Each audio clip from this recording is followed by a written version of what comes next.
Hi guys, welcome to our channel.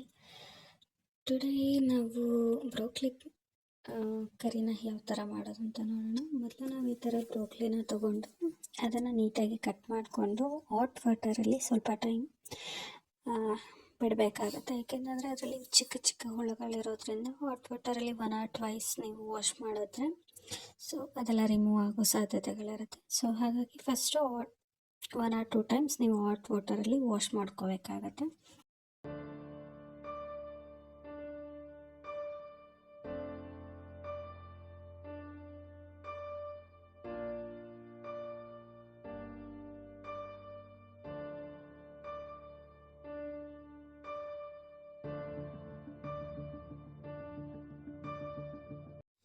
And ಇದಕ್ಕೆ 2 ಚಿಲ್ಲಿನ ತೊಗೊಂಡಿದ್ದೀನಿ ನಾನು. ಅದನ್ನು ಕೂಡ ಚಿಕ್ಕ ಚಿಕ್ಕದಾಗಿ ಕಟ್ ಮಾಡಿ ಇಟ್ಕೊಂಡು, ಹಾಗೆ ಒಂದು ಪುಟ್ಟ ಸೈಜ್ ಆನಿಯನ್ನ ತೊಗೊಂಡು ಅದನ್ನು ಕೂಡ ನೀಟಾಗಿ ಚಾಪ್ ಮಾಡಿ ಇಟ್ಕೊಂಡು, ಆ್ಯಂಡ್ ಆಲ್ಸೋ ಇದಕ್ಕೆ 2 ಟೊಮೊಟೊನ ತೊಗೊಂಡಿದ್ದೀನಿ. ಟೊಮೊಟೊನೂ ಅಷ್ಟೇ ಚಿಕ್ಕದಾಗಿ ನೀಟಾಗಿ ಕಟ್ ಮಾಡಿ ಇಟ್ಕೊಂಡಿದ್ದೀನಿ.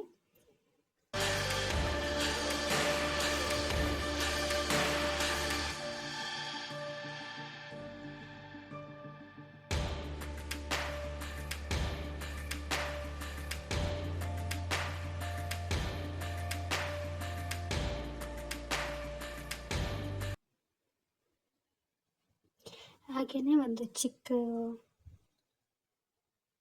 ಬೆಳ್ಳುಳ್ಳಿನ ತೊಗೊಂಡು ಅದನ್ನು ಕೂಡ ಚಿಕ್ಕ ಚಿಕ್ಕದಾಗಿ ಕಟ್ ಮಾಡಿ ಇಟ್ಕೊಂಡಿದ್ದೀನಿ. ಇದೆಲ್ಲನೂ ಒಂದು ಕಡೆ ಇಟ್ಕೊಂಡಾದ್ಮೇಲೆ ನೆಕ್ಸ್ಟು ಒಂದು ಪ್ಯಾನಲ್ಲಿ ಆಯಿಲ್ ಹಾಕ್ಬಿಟ್ಟು ಸ್ವಲ್ಪ ಟೈಮ್ ಬ್ರೋಕ್ಲಿನ ಫ್ರೈ ಮಾಡ್ಕೋಬೇಕಾಗತ್ತೆ. ಸ್ವಲ್ಪ ಬ್ರೌನಿಷ್ ಆಗೋವರೆಗೂ ಅದನ್ನು ಫ್ರೈ ಮಾಡ್ಕೋಬೇಕು. ಲೈಕ್ ನೀವು ನೋಡ್ತಾ ಇದ್ದೀರಾ.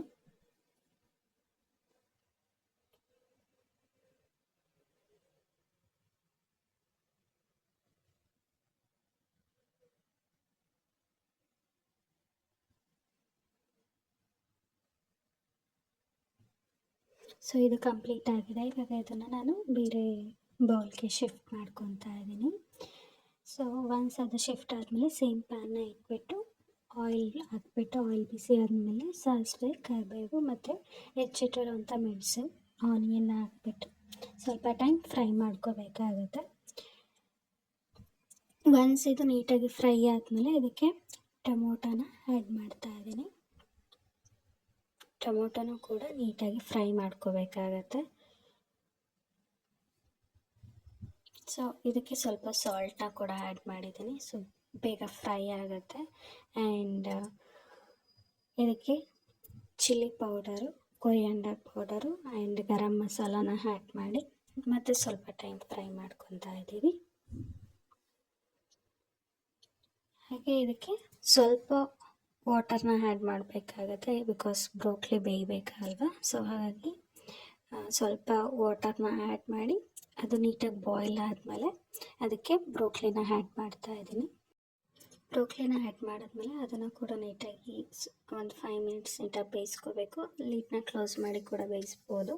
ಆ್ಯಂಡ್ ಅದಕ್ಕೆ ಸ್ವಲ್ಪ ಕರ್ಡ್ನ ಆ್ಯಡ್ ಮಾಡಿ ಮೇಲ್ಗಡೆ ಸ್ವಲ್ಪ ಕೊತ್ತಂಬರಿ ಸೊಪ್ಪನ್ನ ಆ್ಯಡ್ ಮಾಡ್ತಾ ಇದ್ದೀನಿ. ಸೊ ಇಲ್ಲಿಗೆ ಇದು ಕಂಪ್ಲೀಟ್ ಆಯಿತು. ಇದನ್ನು ಚಪಾತಿ ಮತ್ತು ರೈಸ್ ಜೊತೆ ನೀವು ತಿನ್ಬೋದು. ರೈಸ್ಗೆ ಇದನ್ನು ಸೈಡ್ಸಾಗಿ ಹಾಗೆ ತೊಗೋಬೋದಿರುತ್ತೆ, ಇಲ್ಲ ಚಪಾತಿ ಜೊತೆ ತೊಗೋಬೋದು. Thank you.